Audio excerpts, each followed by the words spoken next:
دوستو drama serial مہرہ اب کافی زیادہ دلچسپ بن چکا ہے۔ اب نمرا نے اپنے باپ کو تو منا لیا تھا کہ وہ دائم اور اس کی فیملی کو آنے کی اجازت دے دے، جس کے بعد جب یہ بات پتہ چلی ہے آفرین بیگم کو، انہوں نے تو فیصلہ کر لیا ہے کہ کسی صورت بھی وہ اپنی بیٹی کی شادی اس دائم سے ہونے نہیں دیں گی، اور وہ یہی سوچتی ہیں کہ اگر فرید اور حمزہ گھر پر ہوں گے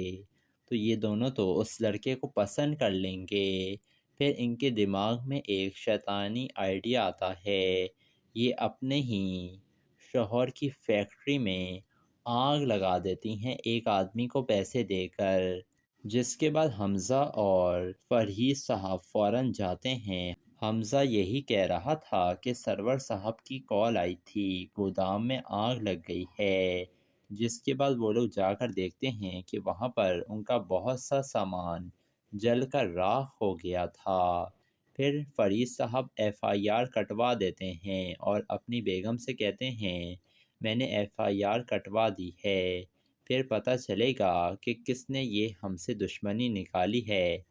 دوسری طرف یہ سکندر تو اس دفعہ عریشہ کو منانے کے لیے جانا چاہتا ہے اور عریشہ بھی تیار ہو گئی ہے، لیکن عریشہ کی ماں یہی کہہ رہی ہے کہ تم اب اس لڑکے کے ساتھ نہیں رہو گی، تم اس سے طلاق لے لو، یہی تمہارے لیے بہتر ہے بیٹا۔ ادھر علیزے آ کر کہتی ہے نمرا سے کہ تم دائم کو کال کر کر منع کر دو کہ وہ آج نہ آئے، کیونکہ فیکٹری کے حالات بالکل بھی ٹھیک نہیں ہیں، اور اگر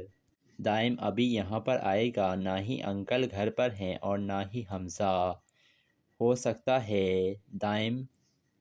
کو انسلٹ ہو کہ تم نے اپنے بابا اور اپنے بھائی کو نہیں رکھا